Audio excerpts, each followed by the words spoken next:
Welcome back to another episode of Moms Moving On. I love when my Insta crushes come to life here on the podcast, and that's exactly what's happening today.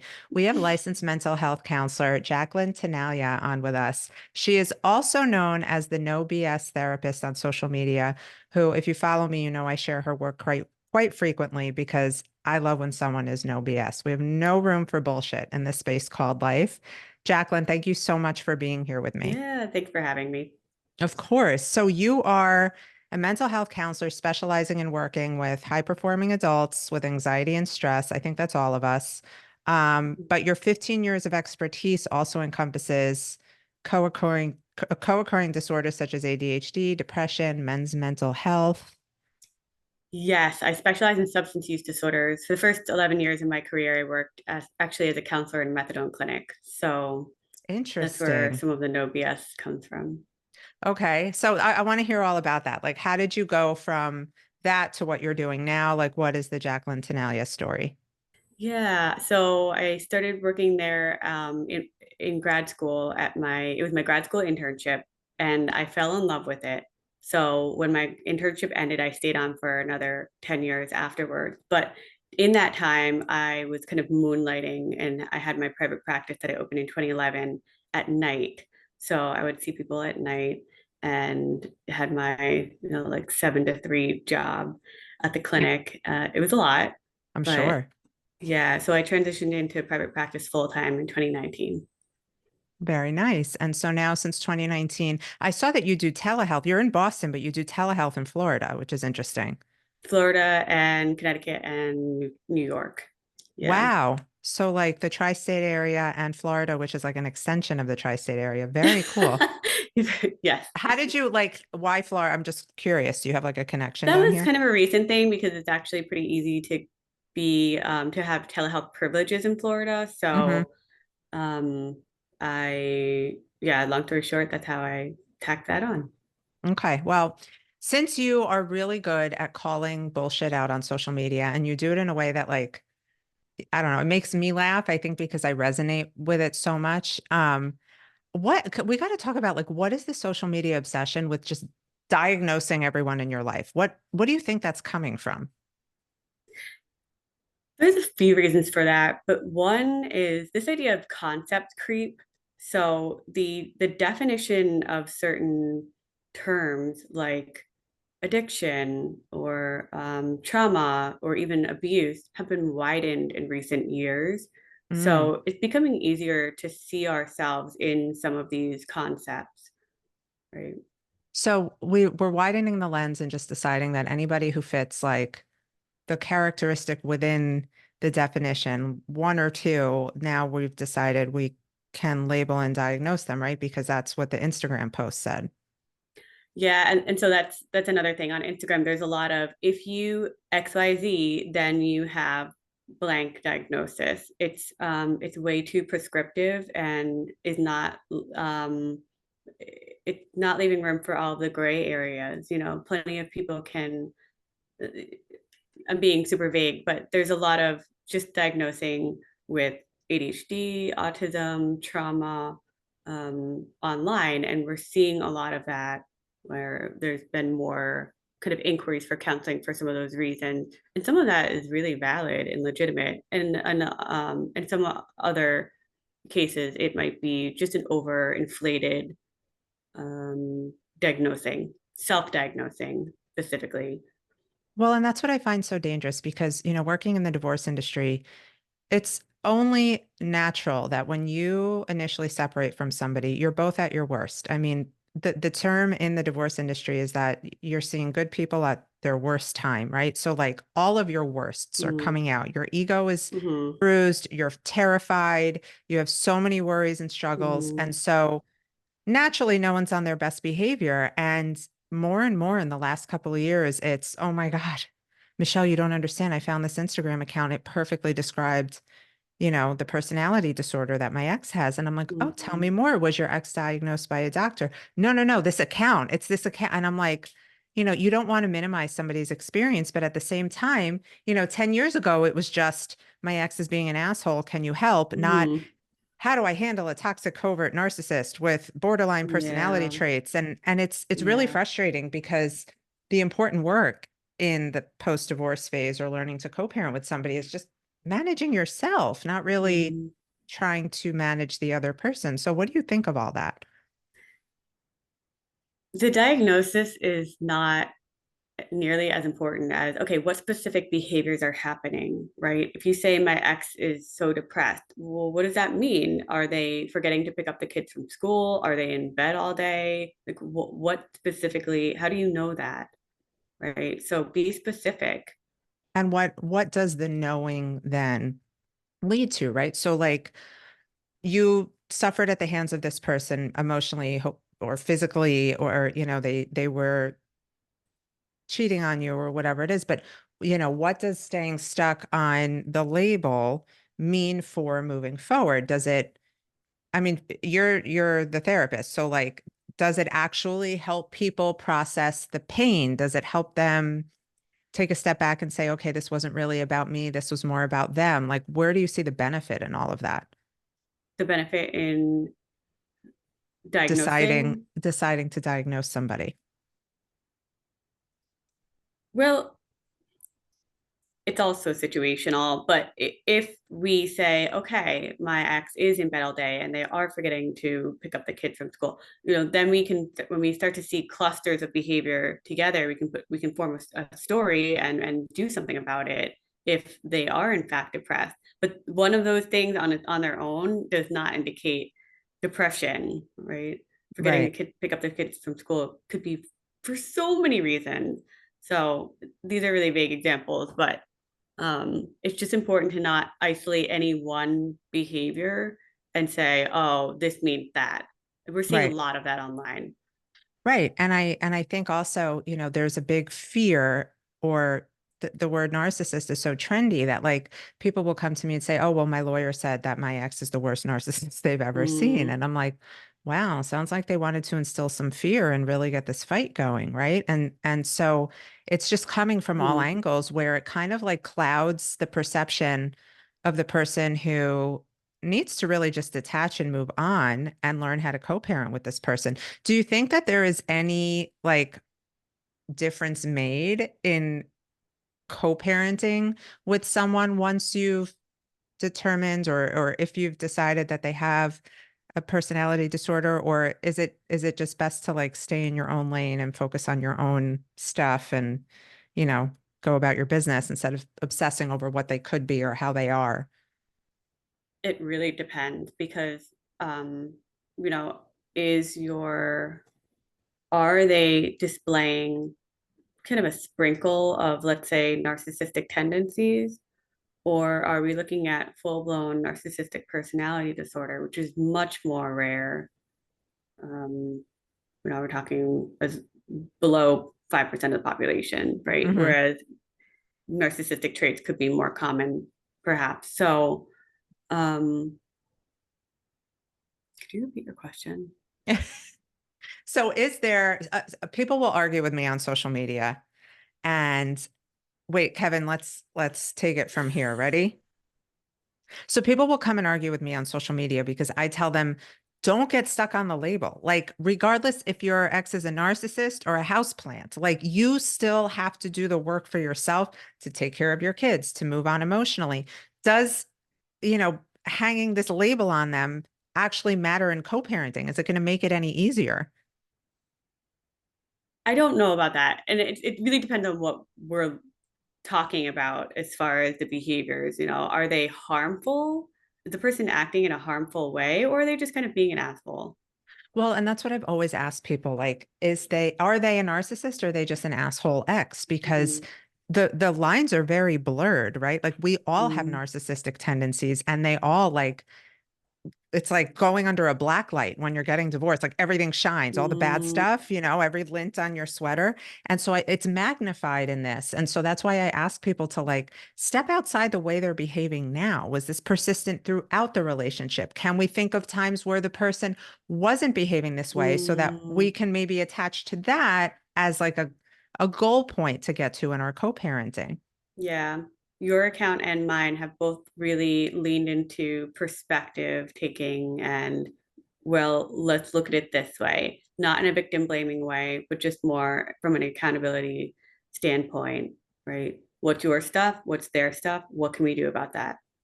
Yeah. And it's hard. I mean, nobody wants to be treated poorly in a marriage or Hmm. after a marriage, but unfortunately, that's what leads to a divorce. And my husband, who's a family court judge, will say to me, like, literally everybody comes in and says, every woman says my ex is a narcissist, and every Hmm. man says my ex is crazy. I think she's borderline. And it's like it's become white noise at this point, when what we Yeah. really have to do is emotionally disconnect from whatever it is to focus on the greater good of the kids. Yes. And look at, okay, so if I am dealing with someone who has narcissistic tendencies, let's say, how can I protect myself from that? And then just interact with them to manage the relationship from afar. I want to be clear, we are talking about situations where there is not abuse. That is a Hmm. whole separate conversation. Hmm. You and I right now we're just talking about people just not being their best selves, and these labels being thrown around, diagnosis specifically being thrown around, um, in a really haphazard way. And I'm all in favor of gatekeeping these diagnoses so that there's not as much misunderstanding. Right. But are you asking about how can we protect ourselves from some of these? I do want to ask about that, and I do want to Mhm. get to that, because there are instances where narcissistic abuse is real and prevalent. And I think, there are people who really believe it's happening, and then other people don't even realize it's happening because, again, like, the word is just out there, the terms are just out there, everyone's toxic, everyone's causing trauma. So I do want to get to that, but I want to ask, a lot of people are under the assumption that if someone can cheat on you, they're a narcissist because they have no empathy or care for others. Is that true or false? Not necessarily. They're more likely to cheat, but someone who cheats is not necessarily a narcissist. I actually said online, I think it was last week, that sometimes people who are prone to people pleasing behaviors can be almost more susceptible to cheating because it requires saying no to a person or to temptation, which is not necessarily their strong point. Interesting. I don't know if I saw that. That's a perspective that I might have never considered. I love a perspective shift. You're so good at that. Thank you. And that's just my own personal theory, just from anecdotal things I've seen and heard over the years. But I think that is something we don't talk about that enough. Yeah, we don't. And I don't, and I think there is, and I can understand from the mom perspective, such a fear of, you're not going to be with your kids anymore when they're with this other person. How can we Mm-hmm. protect them? And so let's talk about that. Like, Mm-hmm. how can you protect yourself and your children if you are dealing with a true emotional abusive person, or a narcissist, if that's what they are? Well, in any case where there's concern that the child is not in a safe situation, that is completely different from what we're kind of discussing. Let me back up. Um, I don't feel qualified to speak to like the abuse Well, I'm if saying someone. emotional abuse only because most people will come and say, they were emotionally abusive to me, they're going to be emotionally abusive to the child. Whereas, like, a lot of times it's bad behavior in the marital sense doesn't always equate to bad parenting. And so it's hard to see, you know. Right. Yeah, sure. I'm checking in with kids often to make sure. Sorry, I'm not a divorce expert by any That's means, okay. so I just want to stay in my lane. Can you rephrase the question? Sure. So, back on track to what we were planning to talk about. How can you protect yourself from narcissistic behavior if you believe this is what you're dealing with and you don't want your children to be affected? So again, we don't want to generalize, but looking at what harm has been done already, how are they harmful? Is this the kind of person that you need to block, or communicate only through a parenting app? or can you manage this relationship kind of from afar? Can you Um, manage the relationship from afar? I mean, I think that seems to be the most healing thing, is to really just kind of like lean into the fact that this person is who they are and you left for a reason. And now it's time to like mhm. create that emotional space. How do you help people do that? How do people create emotional space, after the physical space? Mm, some relationships just don't need our active engagement, and we can be appropriate, healthily detached from them. And I always say, don't take the bait, right? Yeah, If you are in fact dealing with someone with narcissistic tendencies, then they might throw bait out at you, and they wait and see, are they going to take it? So not taking it kind of keeps you standing in your power. I love that. Yeah. I mean, the bait, it's almost like when you're so used to that cycle of how they're going to treat you and how, you may react a certain way. It's like that codependency in full effect. And taking the bait is almost like second nature. It can be really, really almost like um it can feel unnatural to not take the bait and not, Mm, sort of engage because that's mhm, either what you did to keep the peace or it was just like mhm, a response, a trauma response, if you want to call it that. mhm. So what would you say to the person who's really working hard to emotionally separate themselves or depersonalize themselves from the other person's behavior and, they just feel like it's coming at them at all times? Um, so as we keep saying, we're big on perspective taking, and this is just one way of looking at it. But think of, this person's development at some point was stunted, right? Mm, So a lot of what they do is just not personal, even though it very much feels that way. Narcissism tends to arise from some kind of interpersonal trauma, like usually parent-child relationships with where the parent either gave the child too much praise and adoration or too much criticism, one or the other. And so that tends to be where we see a lot of narcissistic tendencies, from uh-huh. a childhood where there's been that kind of an interpersonal, sorry, an attachment rupture. So much of it is just not personal. You're dealing with someone who emotionally is very much stunted in childhood. Yeah, and I think that perspective really helps. It's kind of looking at the person from their wounded inner child and understanding that Mhm. somebody who is actually a diagnosed narcissist with narcissistic personality disorder, they're not choosing to be that way, right? So like almost not Mhm. empathizing with them, but understanding that like this is the only way they do know how to operate. Sad for them, but like it's not like they wake up and they're like, I'm going to be a narcissist just to my ex-spouse. Yeah. It's who they are at their core.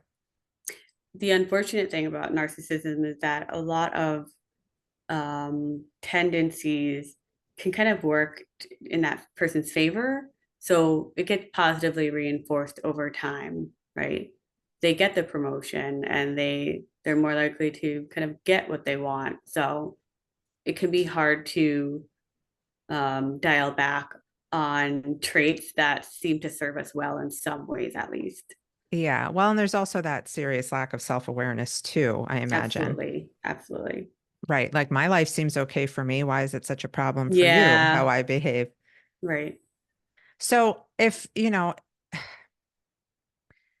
if there is such an overuse of this word, that the belief for so many people is that the world is just like crawling with narcissists. Um, you said there's what, 0.05%? It's as low as that, yeah. For But for narcissistic personality disorder. is it because people with these tendencies are not like showing up at their psychiatrist's office like, hey, I think I have a problem? Or is it because it really is just such a low number? I think both. We see it being narcissistic. Sorry, the diagnosis itself is being overinflated online, especially. But many people have traits, and I think that we're seeing more dialogue around that. Hmm. I feel like social media has made everybody, turn Yeah. up the narcissistic traits. Like we're all out there all day, like, look at me, like me. What else can I do to get liked or positive Yeah. praise? Yeah. And it's like feeding No, itself. it's a good point. I don't know any statistics on the trends, if we're trending upwards, if it's being diagnosed more often now than, say, 10 years ago. I'm not sure about that, but it's an interesting question. Well, I do think if you're looking for something more than you were before, Yeah. you're more likely to find it. I don't know. I'm curious to see like when this trend dies down and Of what it leads overdiagnosing. of overdiagnosing and what it leads to next. And maybe it's not. Maybe we'll see it wasn't overdiagnosing. Maybe we were just so starved for diagnoses before that like Mm, it'll all make sense one day. But I mm, do think, and I stand by this as much as people argue with me about it, that getting stuck on what somebody else is or isn't really mhm. doesn't help you move forward. In most cases, putting a language to things can feel empowering, though, and can kind of help us integrate our understanding of ourselves or a situation that's happened or just another person in general. So there is something to be said for that. But I think many people are just going about it in a misguided way. And these terms are, try to see if you can bounce some of this information off of a mental health professional instead of getting information from TikTok, because the person on TikTok has um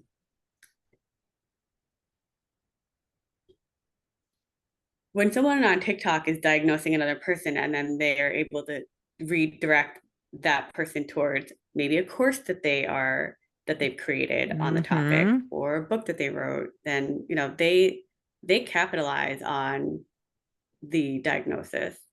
Yeah. So we need to be really leery of where we're getting our information from. I always say that because I can't even tell you, Jaclyn, how many people come to me and they're like, I took so and so's course and my lawyer couldn't believe the advice that was given. And now I'm screwed because I followed this. And I'm like, Mm, like mm, nobody should ever say do this or else, or yeah. this is the advice because in a course or in a workshop, like it's not every situation is so different and personal and depends so much on your history and the ages of your children. And Hmm.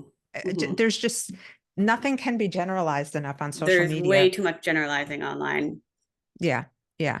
Yeah. And none of this is a one size fits all approach. So being very discerning about where you get your information and Hmm. asking questions and then Hmm. taking that information to a mental health professional to Hmm. clarify it or get better understanding Hmm. before, you call your lawyer and say, let's do this because I decided this person is, all of these things. And that's stuff you Hmm. can't ever take back. And it's harmful for the children.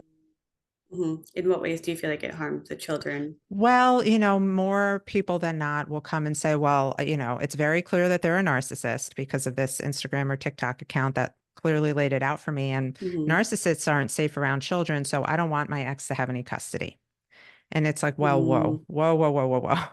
We are Hmm. speculating and what Hmm. ifing on the lives and the emotional health of your children right now because we have to decide, is the person's presence in their life more harmful or more beneficial? And in almost every case, not having an attachment to a parent is going to Yeah. lead to some sort of damage. Yeah. People can, this is my biased opinion based on what I've seen. I think people can have narcissistic tendencies and still be good parents. They just need to be really mindful to not use their children as a source of their self-esteem, or Hmm. um, to not to never use their kids in that way, and that takes a lot of self-awareness. Oh, yeah. Yeah, for sure. That's the hardest part of parenting is separating your self and who you wish you were as a child and what you wish your child would do because Hmm. it'll maybe make you look Hmm. better as a parent. I mean, Hmm. that's the work right there. And it's, Hmm.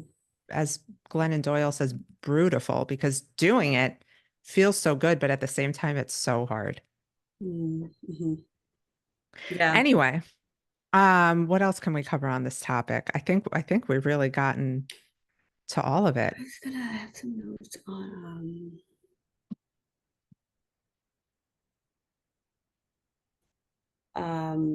boundaries Oh, let's talk about boundaries. and control, because I was going to say, like, boundaries aren't demand, they're specific and they explain what's going to happen if they're not followed. Go for it. Let's get into boundaries, baby. Can you ask me a question? Kevin, all this like side chatter we can do without on the actual episode. All right. So boundaries are obviously really important when you are dealing with anybody, really, but especially if you believe there is a narcissist on the other end of your Absolutely. divorce. So how do we put those into play and how do we enforce them? I mean, putting them into play Yeah, is easy. It's enforcing them. That's the hard part.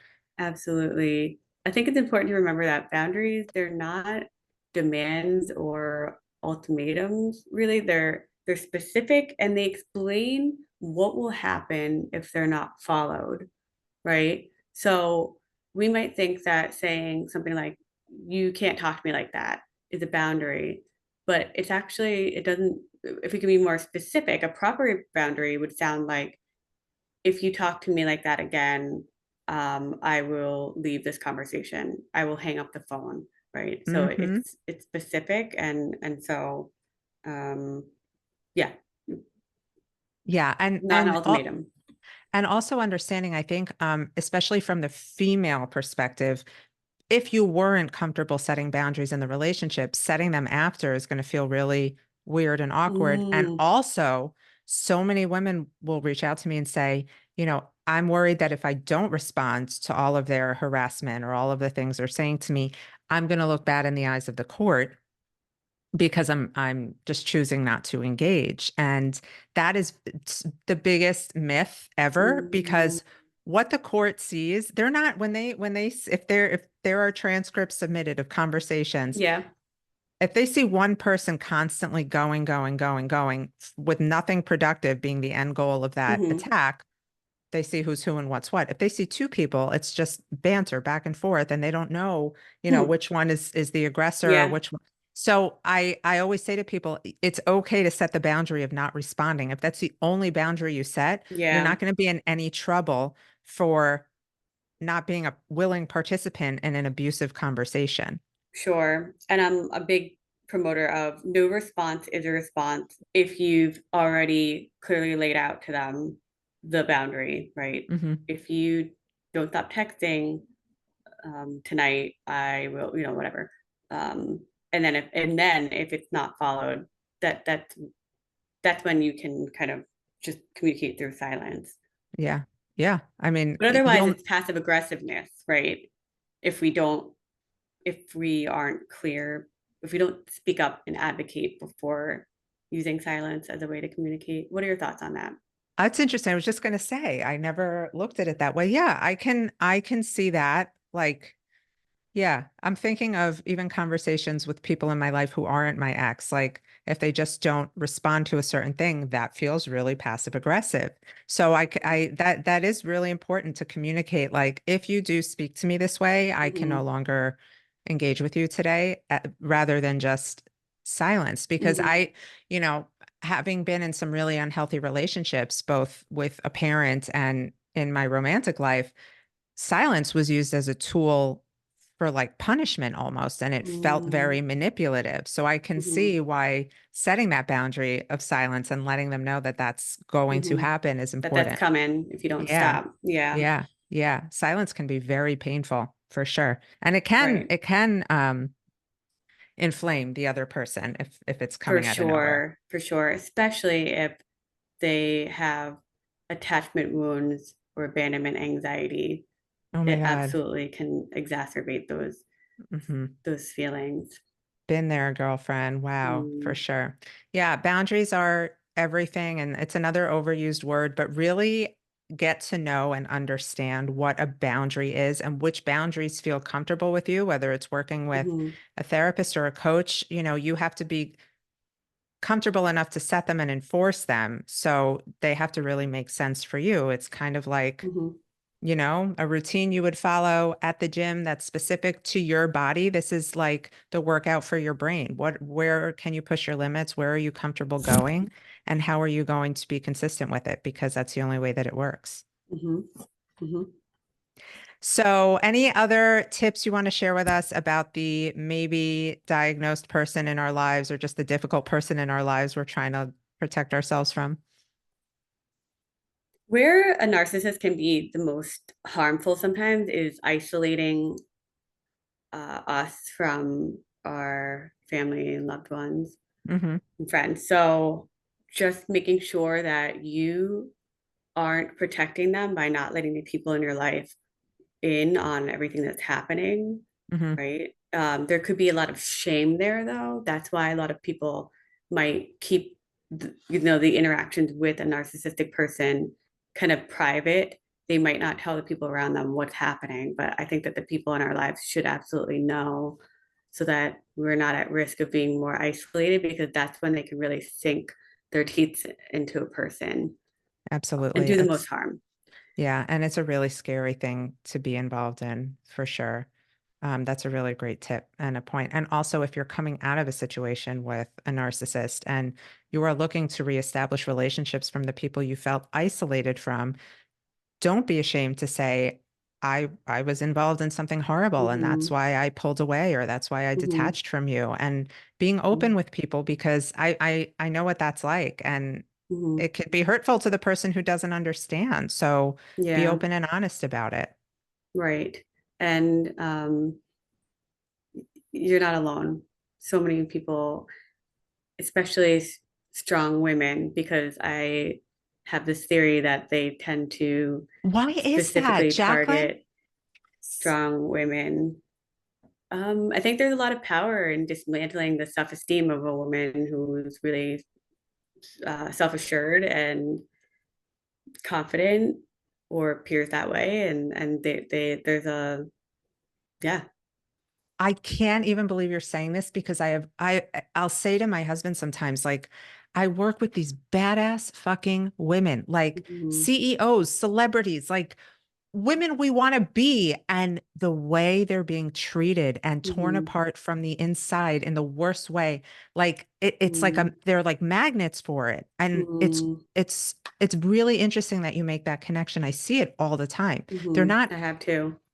they're not necessarily going after like the weak woman. It's like like you said, the challenge of tearing apart the strong one. Wow. Mind Mhm. blown.